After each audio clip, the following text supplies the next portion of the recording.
to Gutter Trash, episode 180. The Strange Talents of Luther Strode. My name is Eric. And I'm Jason. How's it going? It's going good. It's going alright? It's going great. Is it going fantastically? It is swimmingly. How about yourself? I'm alright. Yeah. Yeah. It's too hot out. It's pretty warm. It's incredibly hot out. I do not like this. The fans are going. The AC is on. The motorboat is lightly humming. I could hear the motorboat, yeah. So the sound quality of this episode will be piss poor, as it is always between the months of May through October. Yeah. Live with it. Well. But yeah, I almost rode my bike over here. It was so nice, but decided against it. You should. It's a good idea. Yeah. Yeah. It's like, because I thought it might just be a big pile of sweaty mess. Yeah. Yeah. And, you know, that might It's not be like cool. 89 degrees outside. This is insane, as it was 40 degrees just like 5 days ago. Yeah. Yeah. I call bullshit. I call bullshit on Mother Nature. She never listens when you call bullshit on her. Nope. I think this is like the second or third time you've No, yeah. bullshitted Yep. Mother Nature. She is, I'm just gonna come right out and say it. She is a cunt. Oh my gosh. Mother Nature is a cunt. Aw. I love Mother Nature. Do ya? Yeah. Well, you're a hippie. I'm only 1/3 hippie. Oops. How do you figure that? I look sorta hippie-ish, but not, like, I don't wear tie-dye or, like, have long hair. Right. I would say the hippie look is not something. That Yeah. exactly. I'm just more like a slacker, Yeah. which is, you know, kind of hippie-ish. A little bit. I recycle. Yeah. That's hippie-ish. It's hippie-ish. Yeah. But I don't flaunt it. I don't wear, like, recycle symbols on my t-shirts. So I'm like in all ways, I'm 1/3 hippie, I think. Alright, that's fair enough. Yeah. Maybe 3/8. 3/8, I can deal with Right, those. yeah. If I go to a full half, though, I'm Right, yeah. gonna start murdering babies.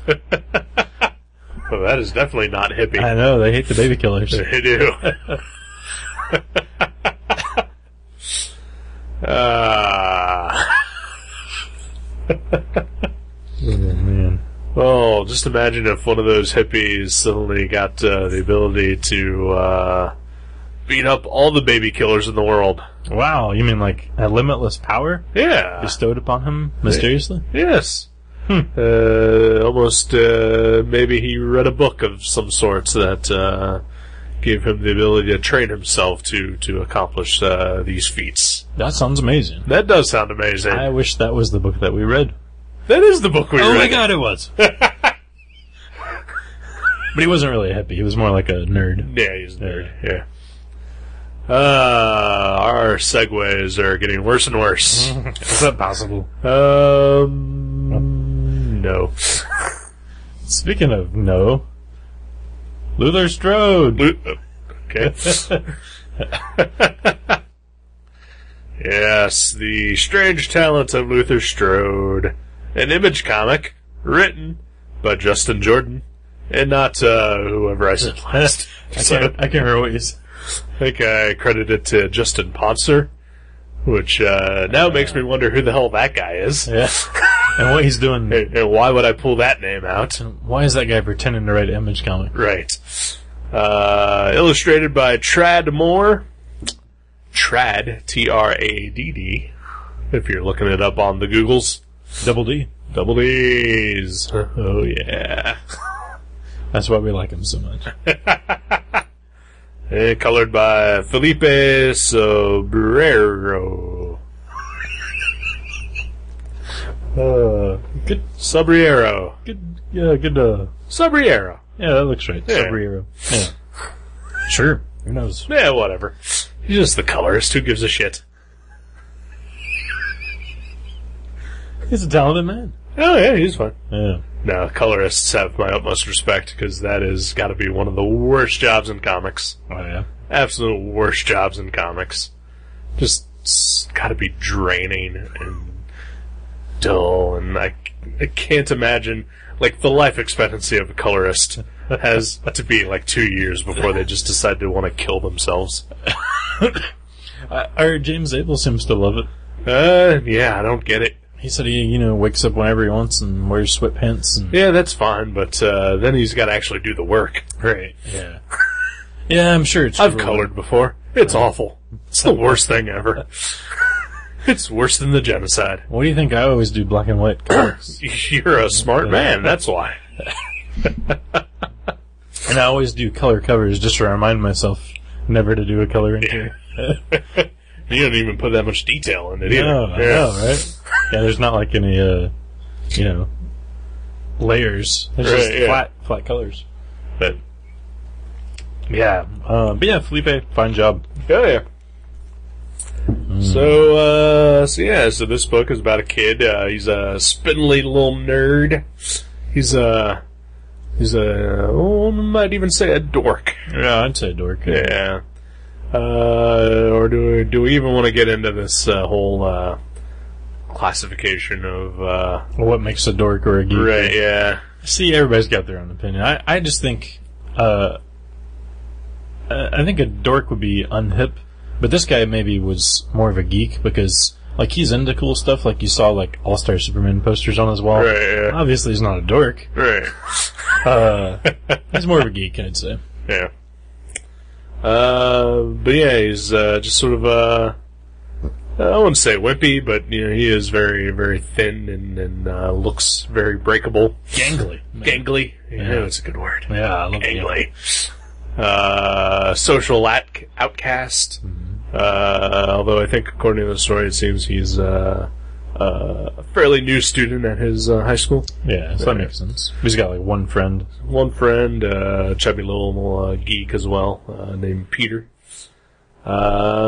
Luther sends away for a magazine or a book or something. Gets it, called the the Hercules Way, the Herculean Way. Yeah, one of those. And it's basically it's a riff on the old Charles Atlas kind of thing. Right. The like kid that gets the sand kicked in his face. Right. Yeah. And you too can be a manly man or whatever. We obviously have never read those books. No. Well, I mean, we didn't need to. Exactly. I mean, we got machismo running out our gonads, yo. Yeah, right.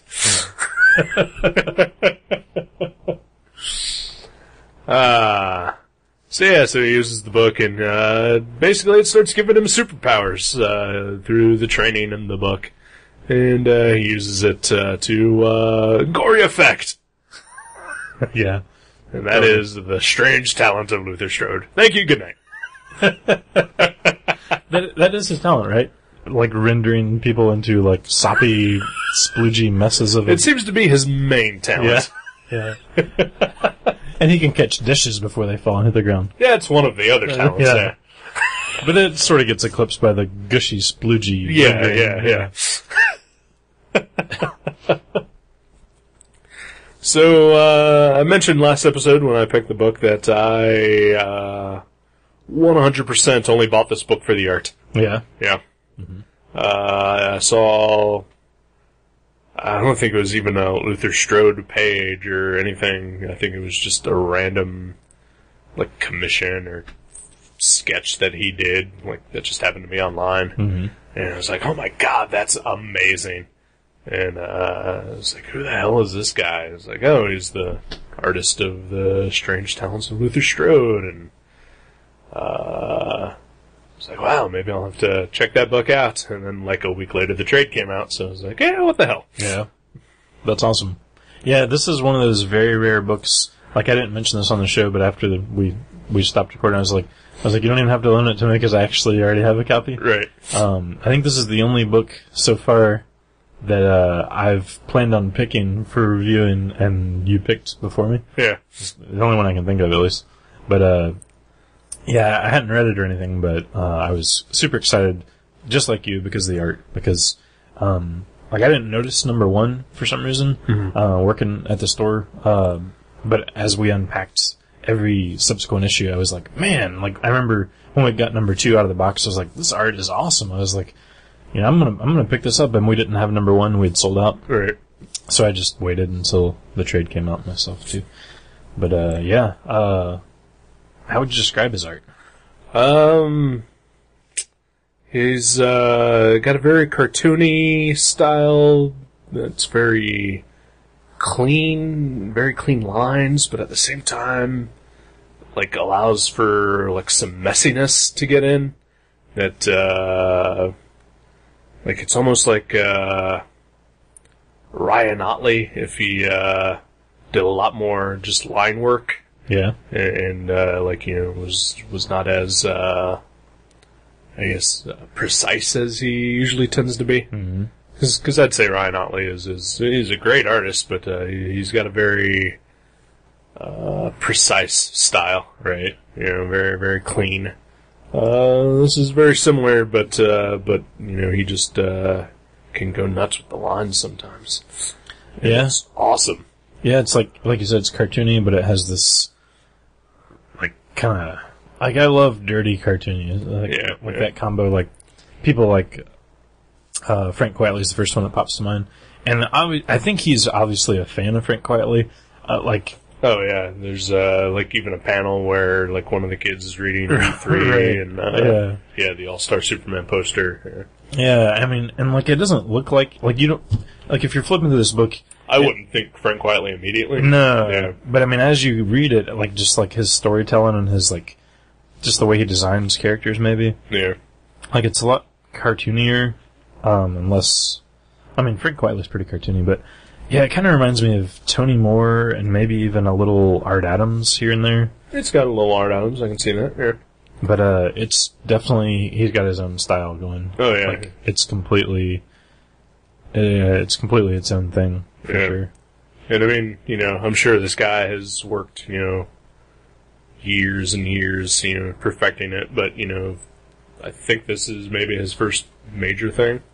So, you know, I mean, I think he's definitely one of those guys that's gonna be like, oh my god, you know. Yeah. People are just gonna be amazed that they've never heard of him before. Right. You know?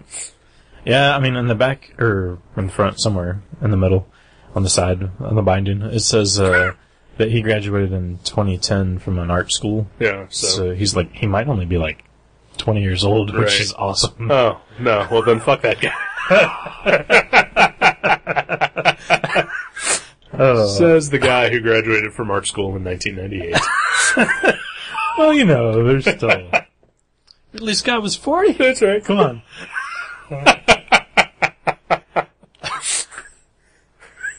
Well, maybe he went to school late in life. Yeah. Yeah. There were some, like, middle-aged people in my school. That was probably him. Yeah, there we go. Yeah. After he raised his kids and he quit his job down at the office, he was like, you know, I'm gonna draw cartoony horror comics. That's how I'm going to think of him from now on. As an old man. Yes. Yeah. Mr. Moore, I hope I never meet you. So don't dispel the illusion. Oh, man. Yeah, do you think there's any relation to Tony Moore? Because I can see a little bit of similarities in their actual style. I'm going to say that he's related to Alan Moore. Oh, you think? Yeah. Yeah. No, I don't think so. No. Yeah. Maybe Michael Moore? Yeah, I definitely see Michael Moore. Yeah, a little possible. Well, Michael Moore is related to Alan Moore as well. They're twin brothers. Oh, yeah. Yeah, I mean, if you put a little finger armor and a beard on that fat dude, exactly spitting image. And he, too, is very upset about Before Watchmen. Oh, yeah, clearly. Oh, man.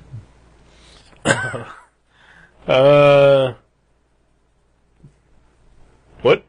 I think we were just talking about how awesome his artwork was. Oh, yeah. Yeah, it's pretty amazing. Yeah. I think, perhaps spoiler review here. I'd like to see him do more of the Luther Strode. You know, not to give too much away, but the ending leaves itself open to further adventures. Yep. But I mean, if Marvel or DC taps this guy to do one of their books, I'm definitely on board. Yeah. So I'm definitely a fan of this guy for sure. I think I would honestly rather see him do another Luther Strode. Oh yeah, I mean, that's honestly, if I pretty much want to see any creator do what they want to do. Right. Well, I mean, even over like another creator-owned thing, like. Oh, okay. Because I mean, it seems like this.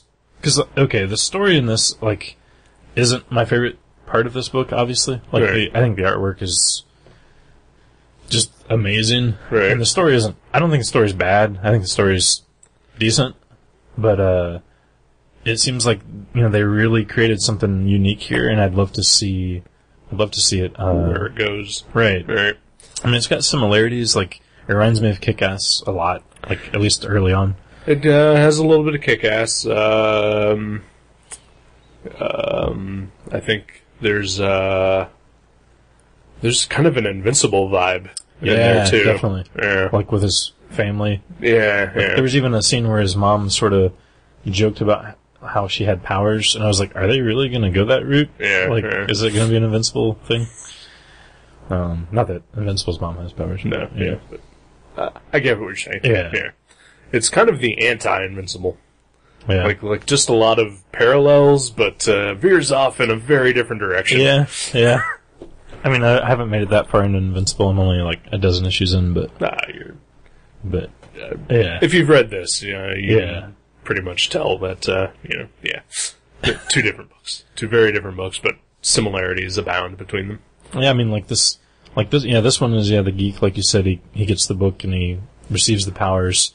And it was funny, like, there's a lot of, like, kind of humor. There's a lot of subtle humor in this book where, like, the librarian guy that sends him the book mentions that, he's like, anybody could have had this. All you had to do was, like, send in, and nobody ever did. They just, thought the ads were funny and never sent in for it. I thought that was pretty funny. Yeah. But it is a dark story. Oh, yeah. It gets very dark. Yeah. The beginning is, like, once he starts displaying his powers, it is dark-ish, but at the same time, it's just sort of, except for one dude, nobody's really getting hurt. Right, yeah. Yeah. But then, towards the middle, to the end, it gets, really, really fucking dark. Yeah. And I guess, like, the opening splash page is like a scene of, like, a bunch of dudes getting their limbs torn off. Right. Luther's basically waist deep in their blood. Yeah. So, I guess that's kind of dark. Yeah. Wow, how desensitized are we? I mean, like, not me and you, but I mean, just like, society in general, we're like, it opens up with this, splash page of this dude knee deep in entrails, and then you're like, but I didn't expect it to get dark later on. That was kind of weird.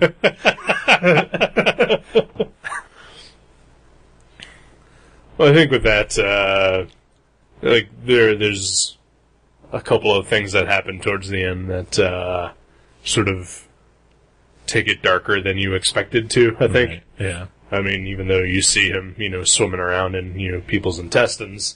It's more like a Gwar thing. Like, it's fun and crazy. Right, yeah. And you're like, how did he get to this point? Yeah. And then when you see how he got to that point, and what actually happened, you're just like, oh, that's, like, it takes on a tragic, turn. Yeah. Yeah, I'd say that's a better word. It's not as much dark, but there's like a tragedy. About the whole thing. Yeah. But it is like, super gory. Oh yeah, but like in an amazingly fun way. Like I don't think it's supposed to be, a parody of like just how violent superhero books can be. I think it's more like, amping it up for like fun, Right. And like, it's more like, a good time instead of like a poking fun thing. Right. Yeah, I mean, yeah. I think it definitely starts that way, but I think by the end, it's after the aforementioned tragedy, it sort of And it takes on its own meaning, Right. after that. Yeah, it definitely becomes its own thing. It's hard to talk about the latter portion of the book without spoiling it. Yeah, So- and I don't want to do that. Yeah, not this episode. That's why we're dancing around. Yeah, we'll spoil it next episode. Okay. But yeah, it sort of does take on its own voice and its own like feel, and that's why I said like I'd love to see Tradmore do another one of these, because Right. it seems like they've really started building a cool character and In the universe and a good concept. I think that sort of lies where one of my problems with this book is that some of it feels very rushed, and then some of it feels like they have a lot of good ideas, but they're not fleshing them out enough. I could maybe. definitely see that. Yeah. Like I think, yeah, this could have been like a 12-issue series, getting to the point where it got, Right. especially with like the librarian. I think there could have been a lot more Yeah. revealed about him. So I think he doesn't even get introduced until like, what, the second issue, third issue? Yeah, I think so. And it's a very strange, like that. I'm actually. Oh, no, he is in the first issue. Oh, is he? Okay. Yeah. Oh, yeah. That his appearance in the first issue is like maybe I'm just an idiot or like I missed something, but I'm very confused about that scene where he knocks this door open in this like boat Right. and drags a guy away, Right. and he tells the guy, he's like, "You've made it 3 days. You should be impressed with yourself." Who the hell is that guy? Yeah, I don't know. I have no idea. Yeah, it was pretty confusing as well, and yeah, I'm not entirely sure what is going on in that whole scene. Like, I don't know if they're just trying to build that the librarian is a badass who does these horrible things. Right. But I felt like that guy was supposed to be somebody. And like at first I was like, oh, maybe that's Luther's dad because they've mentioned him. But right. then later you find out that it's not the case. Right. Because speaking of his dad, it is mentioned that his mom and him are basically they're not in hiding, but they're I guess his dad has been in jail and they're trying to move on. He was an abusive alcoholic, and I guess it's implied that he hurt her incredibly bad. right. And so, like, Luther's whole purpose of getting the book was just, to build himself up to defend his mom against his dad. So, I don't think they ever even really come out and say it, but, like, they do build him up to be, like, a really bad guy. Right. And so then, even when we do meet his dad, there's, like, a little twist that, I don't want to spill, but, like, it builds up Luther's character a lot. right.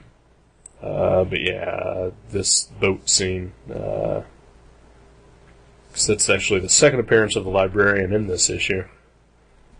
Oh, was it first where he's talking to those, like... The guys in the bandages. Yeah, that's another thing that confused me. And that was one of the more interesting things in the entire series, I thought. Right. With those bandaged dudes. Right. And you never really find out what their purpose is or who they are. I think they only even show up one other place. Yeah, I think towards the end there's a small appearance. Like just a panel. And we're given some clues as to who one of them might be.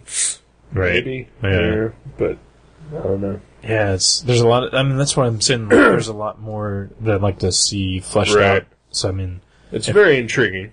yeah. And I just think that it's a little uneven as far as like the story that it told. Mm-hmm.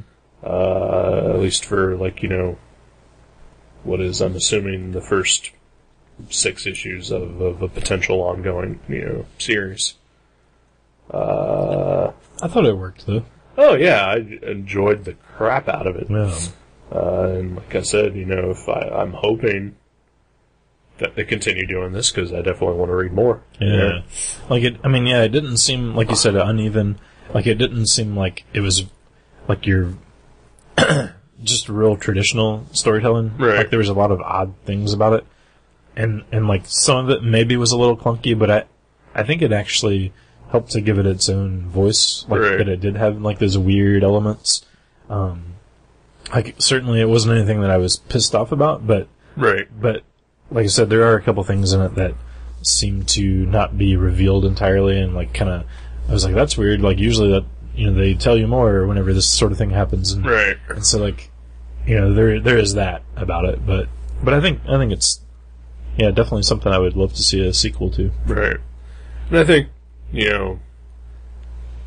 I mean, obviously, I'm just assuming that, Justin Jordan and Tradd Moore want to do more of these. Mm-hmm. But I also got to assume that, I mean, I had never heard of either of these two before. Right, me neither. So one has to assume that, them publishing this book, through Image, is still quite a risk, and there's no assurances that there might be more. Right. I mean, I guess it did pretty well. Like, it kept selling out, and, Yeah. it's gotten a lot of positive reviews. I know we've had other people like request the trade since we Right. sold out, and so But, it just seems like if you're going into this as relative unknowns, and, you would try to make at least that first series somewhat, self-contained. right. And, I mean, it's hard, especially, like, if you, like, have all these ideas and you want to get them out there. Right. But at the same time, I think for a 6-issue first go, maybe there were too many questions left unanswered. Right. Yeah. And when I say it's uneven, like, I certainly don't mean like in the storytelling or the writing or the art or anything like that. Just in sort of balancing, what was necessary and what could have waited till later, maybe. Right. Yeah. It kind of reminded me too, like the ending of this. Like you said, it does leave it open to something further. But it kind of reminds me of The Matrix, where like there's an ending to The Matrix that says like, oh, there's more story. Right. But I totally think that sort of thing can just be left hanging. Like, if that was the only Matrix movie they ever made, Then it'd be fine. Yeah, I mean, it'd be The fine. first Matrix is a perfectly great movie on its own. Yeah. And certainly didn't need sequels. Right. It leaves itself open to sequels.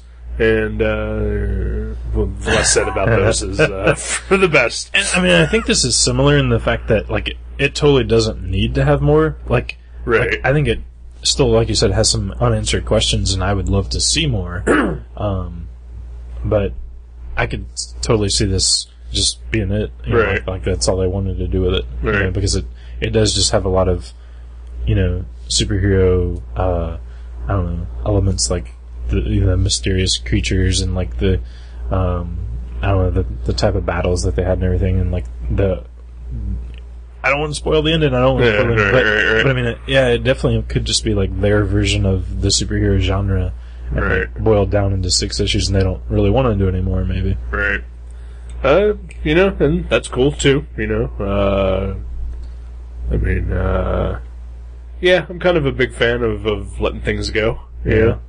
I mean, certainly as a human being, I certainly want to see more of the stuff that I like. Right. And I liked this, and I want to see more of it. But Yeah. I'm also totally okay if, if like these two guys, came out and said that, that was it for us, this is all you're getting. Yeah, Justin Jordan's writing pirate children's comedies, Right, yeah. and Tradd Moore's drawing Beetlejuice the movie Right. adaptation. Okay. For the 36th anniversary or whatever.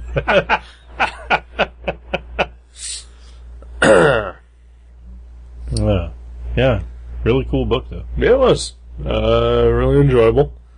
I mean, I gotta say the art on this is pretty much, what sold me on it. Yeah. And it's pretty much what's keeping me on board. Yeah, I mean, like, But the story was good too. the story, the story I was can't- decent. The story was definitely decent. I don't know that I would read a second one if it was by A different an artist. inferior artist, yeah. But What if it was by Frank Wiley? I would probably pick that up. Yeah. But okay, small spoiler maybe, not the ending or anything, but what do you think is going on with those bandaged dudes that the librarian is talking to? I have no clue, and I'm really curious about them. Like he's some kind of monstrous and evil, but then the librarian's a little evil, so why does he have him locked up? Right. It's the locked up part that really gets me. Yeah. I don't know why they are that way, and why they're totally bandaged. Which is doubly weird because Luther's mask that he wears as his quote-unquote superhero is basically bandages. Right. And so I thought, like, when you first see the bandage guys and, like, you've seen the covers, like, you'd think that maybe there's a connection there. And there obviously is, but, you know... Yeah, but it's his friend that buys him the mask, so he has no possible way of... Right, yeah, it's not like he created the mask. And, yeah, and the bandaged guys sort of seem to know what's going on with Luther even when he's not around. Right. Like, they're somehow like a mental aware, link or right. something. And I mean, there's a mythology that they build up, the librarian's history. Right, and, there's a bigger villain, I guess. Yeah. I mean, I'm guessing that, because they do a flashback, sort of a historical exposition scene, and I'm assuming that, that is one of the guys in the bandages. Oh, okay. I just assumed that was the librarian. Is it? Oh, the guy that I'm looking at right now. Yeah, the like historical figure throughout the ages. Like they show him in like medieval times and right. like Jack the Ripper era and well, the Jack the Ripper is clearly a different person. Yeah. Than the other person that they're showing at the library. Is it? Okay. Yeah, that is Jack the Ripper. Yeah. So beat that, Alan Moore. Well, what if that is the same dude? You don't think that's possible? I don't know. I don't know. Maybe not. Because they're talking about knowledge being passed down, and so, that is clearly, a person different than, who we've seen prior. Yeah. I don't know how the librarian fits into it. I mean, I'm certainly curious. I do want to know. Yeah. I mean, there's just a lot of that in the book where it's like, who is this and how do they play into right the overall story? So that's one of the main reasons that I'm looking for more. Right. And I mean, that is kind of a sign of a good story, and that you do want to know more. Yeah. But at the same time, that is a very fine line to tread. Yeah. Because sometimes if you don't get enough answers soon, you stop giving a shit after a while. Right. Yeah. So let's hope that these guys, if they do another one, they can answer enough questions and then leave enough open to want a third book, and so on and so forth. Yeah, definitely. But yeah, it's just an impressive out of the gate thing. Right. Like for us we're pretty good at being good geeks, Right. Being aware of talented people in the comic industry, and these two guys just kind of busted out and put out something awesome. Yeah. I'm impressed. As am I. So it was. I would say it's a recommendation. Yeah. Wholeheartedly. And I think despite some of the darkness and tragedy of the story, it's still overall pretty fun. Yeah. Like even the ending, which again I don't want to spoil. There is sort of a fun factor to it. Yeah. And there is also. It's a very distinct take on superheroes, sort of through a horror movie filter. Right. Yeah. Oh, yeah. Without being, sort of that generic thing that you think of when you hear, horror and superheroes together. Right. Yeah, it's definitely an original, take on things. Yeah. Which is few and far between. Yeah. But, fans of War. Check it out. think you may be setting the bar too high. Yeah. So. It's so bloody, though. It is very so bloody, but when I think gore, I don't just think blood. I think, Right. giant, ridiculous monsters. Right. And, yeah. I mean, there are weird characters in this book, but Not gore. not as outlandish. Yeah, as weird, right. Yeah. Super fun, though. Yeah. Super fun. Right, then. Cool. I'm glad we both picked it. Yeah, me too. If you wouldn't have picked it, this probably would have been my next pick because I just bought this like a week ago. So, Nice. So I'm glad you picked it. I got room for one of my other picks now. Alright, then.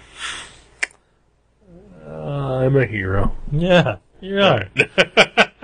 If I read The Herculean Way, I would want to become you. If I read the book. Alright, let's take a break. Okay.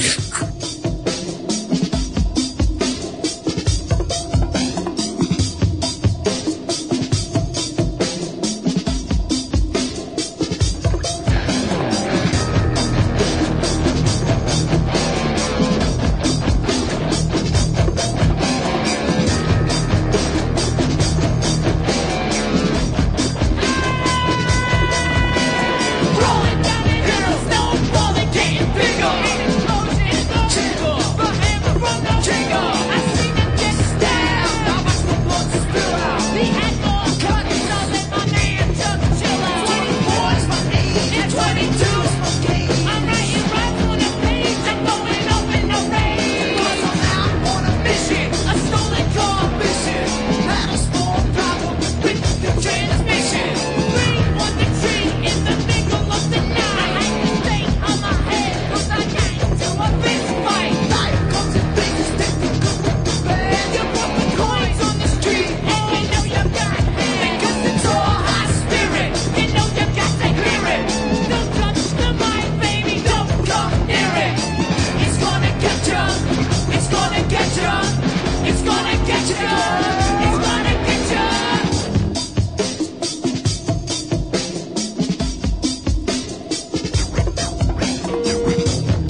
Hi there, welcome back to Gutter Trash. Howdy how. What up, everybody? What up indeed. Classy. Yeah. That's us. Yeah. Yeah. What's the haps, my friend? Nothing. Nothing? Absolutely nothing. Wow. It's like you said that like on the defense. Like nothing. I do nothing. I do nothing. You said doo-doo. It's only been like 3 days since we last recorded an episode. Oh, yeah, that's true. Zero has happened since then. Nah. Yeah. Well, there is something I was going to talk about last episode and I completely forgot. Okay. I could totally mention. I got to take part in another illegal milk scheme last weekend. A caper? A caper.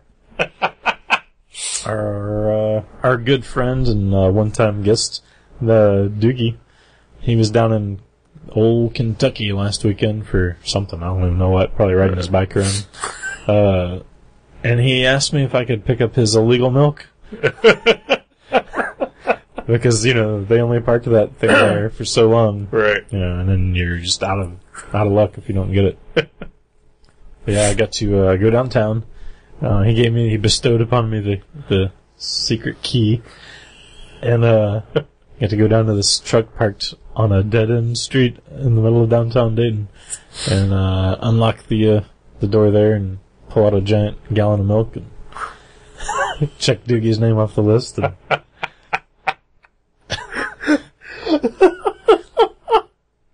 and he warned me, he's like, there's always a homeless woman right across the street from the illegal milk truck. He doesn't call it the illegal milk, he calls it the raw milk truck. Because, brief summary, it's illegal to buy raw milk because, you know, it's not healthy. It's not, there's It's not pasteurized, it's not processed. yeah. Okay, I shouldn't say it's not healthy because the reason that Doogie buys it is, you know, he claims it is healthy. Yeah. But, it's not legal because it hasn't been regulated at all. I mean, it's basically, there's just one step from, you know, Doogie drinking it straight out of the teat of a cow. Right. And it's this pickup truck on a blind alley. So, but anyway, he's like, pick up my raw milk and you know, he's like, but he warned me there's always a homeless lady right across the street. He's like, and if you want to give her $1, I'll reimburse you. And so sure enough, I pull up and there's this lady and it's like, she just seems like an old surly pirate lady. And she's sitting on this little stoop right across the street from the milk truck and she goes, help! And I was like, nope, I got it. And then like, you know, I get in the truck and I'm getting my milk out and I realize like, oh, wait a minute, shit, maybe this was part of the process. Like, you're supposed to say, yeah, I need help. And then that's when you give her the $1 or whatever. So when I get out of the truck, I just kind of look over at her and she's still just sitting there on the stoop. And I was like, do you want $1?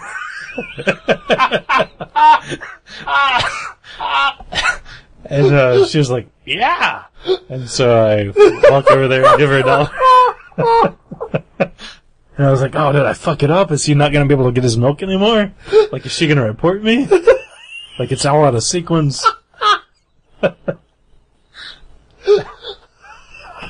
But, I haven't heard anything yet, so apparently, you know, I got the milk and I delivered it to him, when he got back from Kentucky.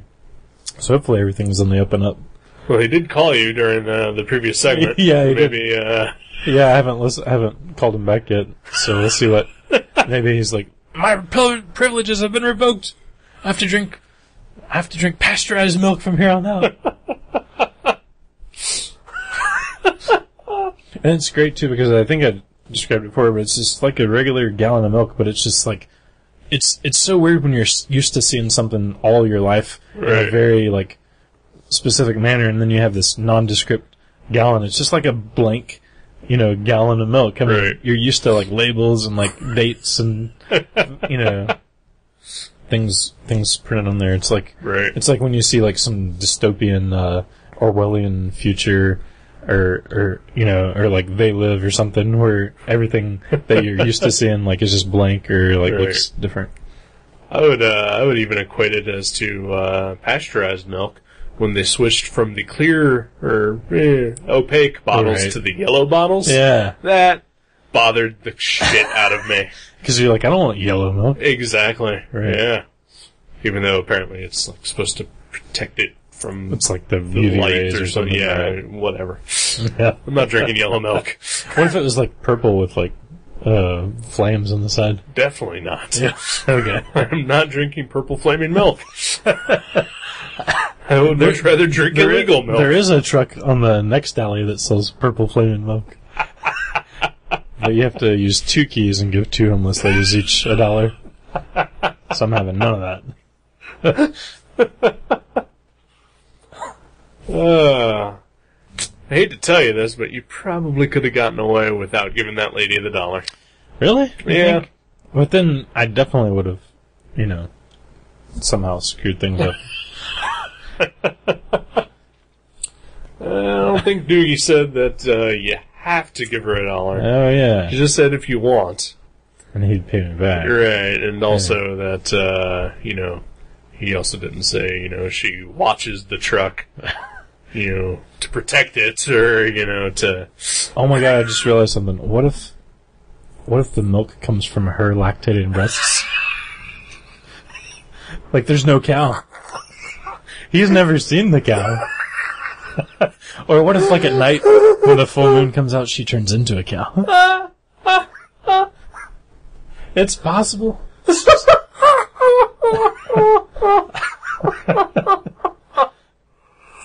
Oh, that's gross. Yeah. Oh yeah. Yeah, you gotta get that. erotic. Yeah. You gotta get that homeless lady milk pasteurized. You don't drink it right out of homeless people. Exactly, yep. Never drink anything directly out of a homeless person. Nope. This is the lesson for today.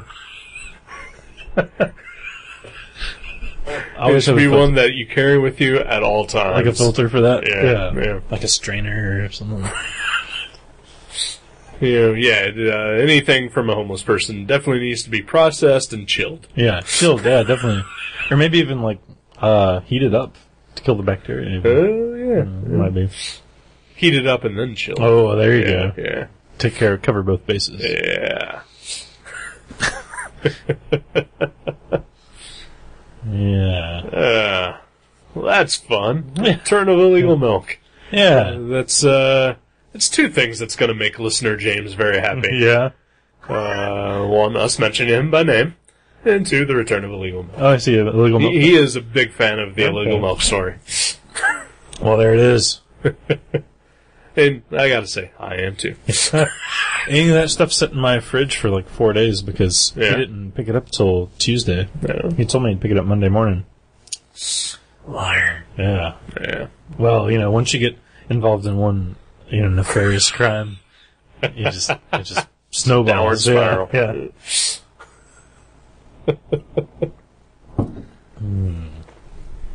So, yeah. Yeah. I think that's my exciting news for the week. That's cool. That was a good story. Thank you.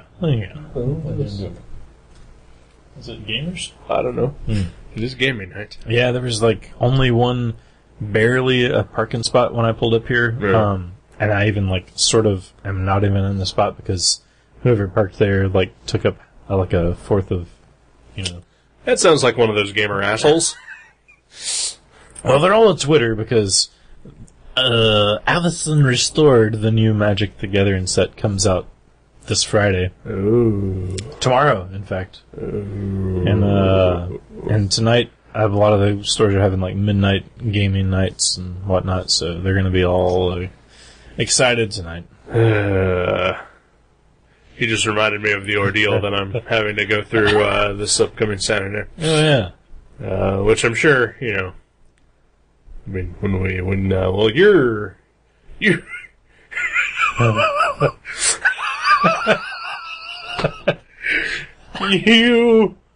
have become so anti-magic that you are leaving the country for a week. Yeah. Yeah, whenever a new set comes out, I think I'm going to leave the country from now on. Yeah, it's not enough to just take that day off or stay at home. I'm packing my shit and getting out of the USA. You are, I'm sure you'll tell us more about it when you return, but yeah, you're tomorrow morning heading up to old Canada. Yeah, I'm in about 12 hours, actually, I'm leaving. Yeah. We're meeting up at 7:30 in the morning. That is early for you. It's pretty early for me. Yeah. Want me to give you a wake-up call when I get up? Yeah, sure. You maybe want to meet for Waffle House or something? Fuck yeah! Actually, I think we already have a breakfast plan because our plan is to go through the Biscuit World drive-thru Yeah. and chomp down on some Biscuit World on the way. Nice. Yeah. I don't know if I mentioned it on the show here, but a couple weeks ago when I was carless and shopping around. I had to borrow my dad's car, so I had to go pick him up. He works like just a couple blocks away from where your girlfriend works. Mm-hmm. So I was out in her neck of the woods, and there's also like a car dealership I was looking at there too. Oh, yeah. And I discovered this place that I immediately texted your girlfriend and expressed my fury at the both of you for not telling me that a place called Biscuit World exists. Yeah. Oh, well, there's a reason. Because it is never fucking open. Except for, like, apparently in, like, the wee hours of the morning when, like, normal folk go to work. Because every time we've ever tried to go, they've been closed. But yeah, it's like, Tudor's Biscuit World in Xenia. And it's, like, I went in and got us some carryout last Sunday. And I got this monstrosity of a sandwich. And it was amazing to me that I'd never thought of this before because, like, whenever I do get, like, breakfast sandwiches, I usually get a egg and cheese biscuit and, you know, like a hash brown on the side. Right. And they have a sandwich that is all of that on a biscuit. Like, it's got the egg, cheese, and a hash brown. Nice. On a biscuit. Nice. It's called a Dottie. And, just like, you know, Pee-wee's girlfriend. Yeah. And so, yeah, I got a couple Dotties, and they were amazing. I was like, this place is great. And I was waiting there in line waiting there after I'd ordered. And I looked around and they had a shirt hanging on the wall that said Tudor's Biscuit World. And it had, you know, it said Xenia, Ohio. And it had like a giant biscuit with some like runny cheese and egg coming off it. I was like, I need to buy that. And I look over at the price. It was $25 for that t-shirt. I was thinking like, That's about standard price for a t-shirt. really? Oh, yeah. No. Oh, yeah. Maybe at like a Pantera concert. No, yeah. that's- I've paid like $5 or $10 for most of my you also shirts. shop at thrift stores. Well, I mean, for new ones, like even like I got this one for free here that I'm wearing. I guess at thrift store. But yeah, that blew me away. It was like I've never seen a T-shirt. I mean, it was just a plain T-shirt. It wasn't like It wasn't a polo plain t-shirt. Well, It had a logo yeah, and an image on it. but for $25, Biscuit World. like even the like expensive Diamond Comics T-shirts that we carry are like at the most like $18 or $19, and like that's the high end. That's pricey. Yeah. Yeah. Yeah, t-shirts are pricey. That's Custom crazy. t-shirts are pricey. Craziness. The Veggie Dog Saturn T-shirts were $6 at that That's show. because nobody would buy them and you were just giving them away. That's and true. you also hand-made them. That's true. I gave away 2 of them this week, actually, at work. But yeah. But I highly recommend the Biscuit World if you're ever there. If I'm ever in Xenia at 6 in the morning, Yeah. I will, Well, I had it on a Sunday as late as, I think it was like around 10:30, and they were still open. But I know I've been there on Sundays before around noon and they were closed. Really? So, maybe it's just a Sunday thing. Maybe they're open, later during the week. yeah, but I mean, I've never been there like early in the afternoon, usually during the week, but Right. I know they're closed by like 8 o'clock when I go after work. When I was there, I could not tell if it was open or closed or not. There seemed to be cars in the parking lot, but I wasn't sure. I was mostly still just upset that no one had told me that there is a place called Biscuit World. I'm sorry. It does seem like it would be up your alley. But when I Like, went, I can understand my dad not telling me about Biscuit World. Because it is like a block away from where he works. He passes it every day. He's just used He's to not it. going to tell me about Right. that. But you two, I expect better of you. should I have told you about the Bacon Barn? What? No, there's no Bacon Barn. But when I went to Biscuit World, it was so crowded that I had to park in someone else's parking lot and walk over there. There was like not a single spot, and there were people like hovering, like, you know, like at the airport. They were driving around Biscuit World, Right. waiting for a spot to open up. So I just pulled into like some service station's parking lot and walked over there. So they were slamming. Yeah. It's funny that you mentioned airport, because I had to pick up my parents from the airport a couple days ago. I don't know if I mentioned it on the last episode or not. I don't think so. But they go on at least 2 vacations a year, and One of them is usually to an exotic place, and the other one is usually to Michigan. But whenever they go to the exotic place, it usually involves a plane ride, and old house sitter Eric's got to go pick them up from the airport. And last year when they went, I can't even remember where they went to. I think it was just Puerto Rico. Usually, in the previous years, I would have to circle around the airport like an asshole. Right. Either park someplace illegally and hope that nobody catches me, or just keep driving until I get the call that says that they're at the gate. Right. This year, I went in, and they have a cell phone lot for people just like me who are picking somebody up who just sit and park and wait for the call. That's awesome. Yeah. They call it a cell phone lot. Yep. Okay. Huh. And it was the best experience I've had picking up my parents at the airport. So they're just like, hey, we're ready, and you just get out of your spot. And Yep. Nice. Yeah. That's cool. And they've got the big board that shows you all the departures and arrivals, and That's cool. shows you if the person you're waiting for, if their plane is on time or not. Had free Wi-Fi, so I was able to get online while I was waiting. Nice. Yeah, it was Nice. great. I was listening to metal. It was awesome. That was sweet. Technology makes everything better. It does. Well, most things. Yeah. That's cool. So they had a good time? Yeah. Yeah. Sweet. They were on a cruise.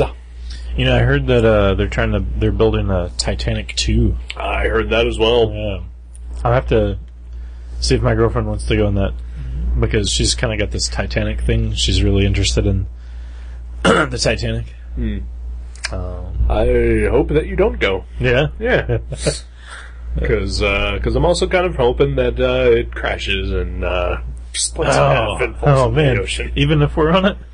That's what I'm saying. I hope you don't go. Because you couldn't change your mind about it splitting. Yep. Okay, well, that's fair. You're like, if you gotta do it, you gotta do it. Yep. But I'll be praying for your death. I'm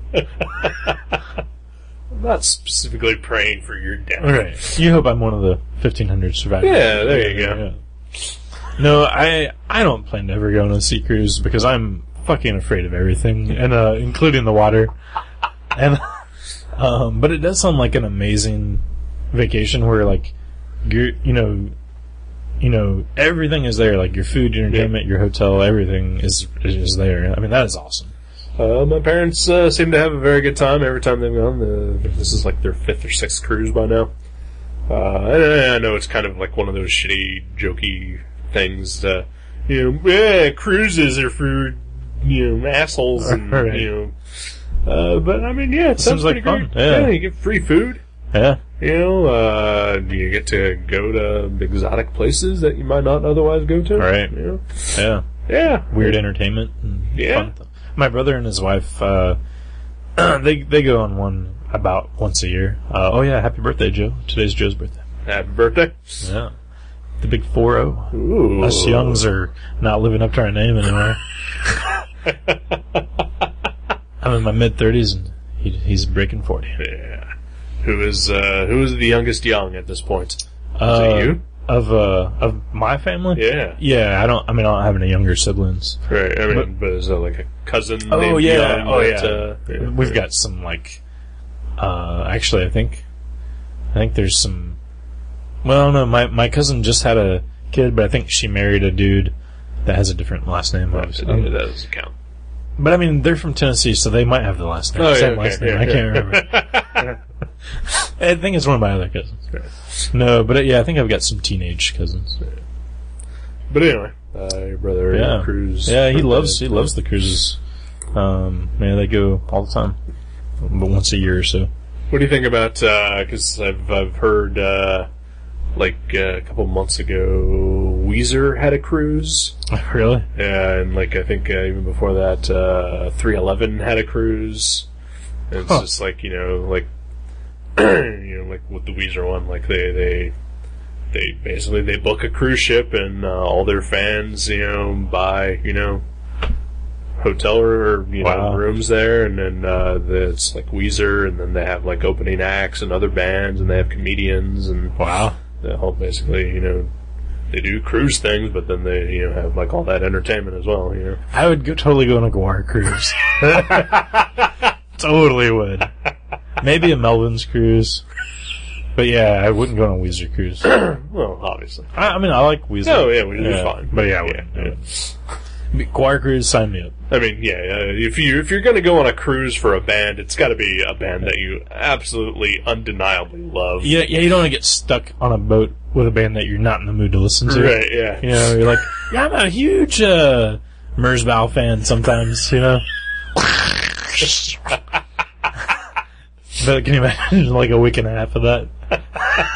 Like you're trying to sleep in the lower decks and you can hear this static blasting through. I do hear, though, that when you're in your room and you close the door, that you can't hear anything. Oh, really? Yeah. Even the Weezer? Yeah. Wow. Oh, I mean, I don't know about that for sure, but like my mom and dad were saying that because their room was sort of like what they call Central Park, which is basically like the direct middle of the boat. Where people get mugged a lot. Yeah. Yeah. But I mean, they've got like all the stores and restaurants and everything, okay. like right around in the middle there, and so they would go out onto the balcony, and it would be noisy as hell. Then they'd like just slide the door closed and nothing. Wow. So yeah. Well, I know on the reenactment of the Titanic crash, Yeah. they say the top two decks of cabins probably didn't even hear anything. Right. And the lower deck probably just like thought they were like turbulence, Right, kind of stuff. yeah. So I guess it's pretty well insulated in there. Yeah. And they also say that you never really notice that you're moving. Wow. Yeah. That's weird. I would But, probably freak out. I'd yeah. probably freak out. But my parents, they were on the world's largest cruise ship Really? this past one. Has I think they said it was like 6,000 guests and 2,000 crew. Wow. Yeah, and it was booked full. That's crazy. There. I don't know if I could be on a boat with 8,000 people. Yeah. I got a little nervous being on a ferry with like 40 hipster bike Yeah. guys. If there were one more person in this room, I would be freaking out right now. In fact, that picture that just popped up on my computer kind of really spooked me. Oh. Yeah, whenever we have a guest, you do have to inject yourself with some chamomile. Yeah. Direct mainline it. Yeah. All right, so want to call this an evening. Yeah, let's do that. Alright, so I'm gonna pick a movie. I am picking. I think it's probably even a movie you've seen already, Oh, really? but I have not. Okay. It is the very last David Fincher movie that I ever had an interest in even attempting to see. Really? Yeah. Because I have completely written him off. Because of Benjamin Button Facebook movie and Dragon Tattoo remake. Okay, so it's none of those. No, it is not one of those. I am picking Zodiac. Ooh, okay. The last one that I was interested in watching. Well, that's exciting. Have you seen it? I saw it one time in the theater, Okay. so it's been years. Yeah. I haven't. I've owned it for a while. I've just never sat down and watched it. Cool. Maybe it'll get me excited for him to do something else again. Yeah. What, isn't he rumored to be working on The Goon or something? I mean, he's a producer on The Goon. Okay. But it's an animated movie. He's not directing it. Yeah. And,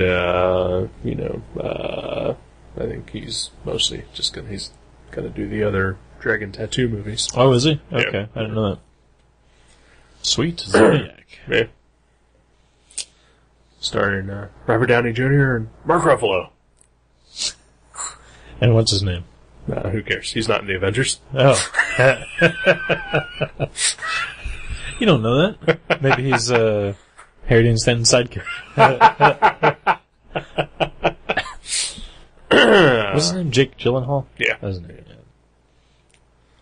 Alrighty. Cool. Zodiac. Zodiac. We'll be back, On Mother's Day. Huh? On Mother's Day. Oh, yeah. Ooh, Yeah. that's... Ooh, uh-oh.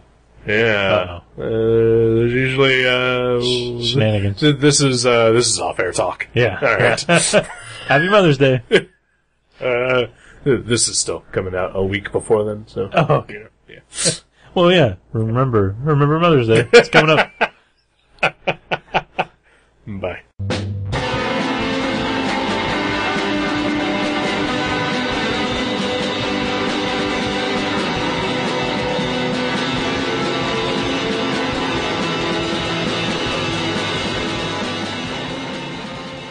You can subscribe to Gutter Trash at iTunes or directly at guttertrash.net. If you go to iTunes, please leave us a review. You can email us at eric@guttertrash.net or jason@guttertrash.net. For more info, you can find us on Facebook, or you can go to seanborn.net or buyerbeware.guttertrash.net. Listen to our sister podcast, League Night, at league.guttertrash.net. Thank you for listening. Until next time.